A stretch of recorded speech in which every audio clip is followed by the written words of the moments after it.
Periyar Maniammai Institute of Science and Technology, Tanjavur. Civil engineering with specialization in GIS, remote sensing and more. நாடாளுமன்ற budget கூட்டத்தொடர் நிறைவு பெற்றிருக்கிறது. முக்கிய செய்தியாக பார்க்கிறோம். முதன்முறையாக வந்தே மாதரம் பாடலோடு நாடாளுமன்ற கூட்டத்தொடர் நிறைவு பெற்றிருக்கிறதாக முக்கிய செய்தியை பார்க்கிறோம். விவரங்களோடு செய்தியாளர் ரமேஷ்குமாரும் இணைந்திருக்கிறார். ரமேஷ்குமார், வணக்கம். மேலும் விவரங்களை நீங்க பதிவு செய்யலாம். நாடாளுமன்ற பட்ஜெட் கூட்டத்தொடர் இன்றோடு நிறைவு பெற்றிருக்கிறது. இதன் மூலம் இரு அவைகளும் தேதி குறிப்பிடாமல் ஒத்திவைக்கப்பட்டிருக்கின்றன. நேற்றைய தினம்தான் மத்திய அரசு கொண்டு வந்த தொகுதி மறுவரையறுடன் கூடிய அந்த மகளிர் இடஒதுக்கீடு மசோதா நாடாளுமன்றத்தில் தோல்வியடைந்தது.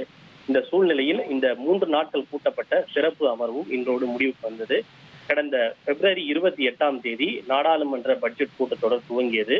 ஆண்டின் முதல் கூட்டத்தொடர் என்பதால் குடியரசுத் தலைவர் உரையோடு இந்த கூட்டத்தொடர் துவங்கியது. ஜனவரி 29ஆம் தேதி பொருளாதார ஆய்வறிக்கை தாக்கல் செய்யப்பட பிப்ரவரி 1ஆம் தேதி 2026-27ஆம் நிதியாண்டுக்கான மத்திய பட்ஜெட் நாடாளுமன்றத்தில் தாக்கல் செய்யப்பட்டன. அதனைத் தொடர்ந்து நாடாளுமன்ற பட்ஜெட் கூட்டத்தொடரின் முதல் அமர்வு பிப்ரவரி 13ஆம் தேதியோடு நிறைவு பெற்று இடையில் மானிய கோரிக்கை மீதான விவாதங்களை தயார் செய்வதற்காக சிறிய இடைவெளி விடப்பட்டது.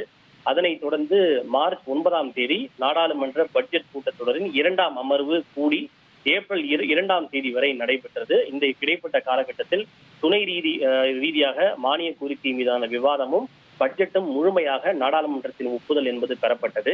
அதனைத் தொடர்ந்து வழக்கமாகவே பட்ஜெட் கூட்டத்தொடர் 2ஆம் அமர்வில் நிறைவு பெறக்கூடிய சூழ்நிலையில் சிறப்பு அமர்வுக்காக ஒத்திவைக்கப்படுவதாக தெரிவிக்கப்பட்டிருந்தது. ஒத்திவைக்கப்பட்ட அவை நேற்று முன்தினம் கூடியது.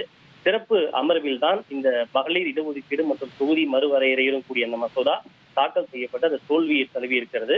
இதனைத் தொடர்ந்து இன்று இரு அவைகளும் ஒத்திவைக்கப்பட்டிருக்கின்றன. இதன் மூலம் நாடாளுமன்ற பட்ஜெட் கூட்டத்தொடர் முழுமையாக இதன் மூலம் நிறைவுக்கு வந்திருக்கிறது. வழக்கமாக அவை ஒத்திவைக்கப்படும் போது தேசிய கீதமான ஜனகணமன பாடல் பாடப்படும். ஆனால் இன்று முதன்முறையாக தேசிய பாடலான வந்தே மாதரம் பாடலோடு இரு அவைகளும் ஒத்திவைக்கப்பட்டிருக்கிறது. உங்களுடைய தகவல்களுக்கு நன்றி ரமேஷ்குமார். நாடாளுமன்ற பட்ஜெட் கூட்டத்தொடர் நிறைவு பெற்றிருக்கக்கூடிய நிலையில இதனுடைய விவரங்களை எமது செய்தியாளர் வழங்க கேட்டோம். Periyar Maniammai Institute of Science and Technology, Tanjavur. Civil engineering with specialization in GIS, remote sensing and more.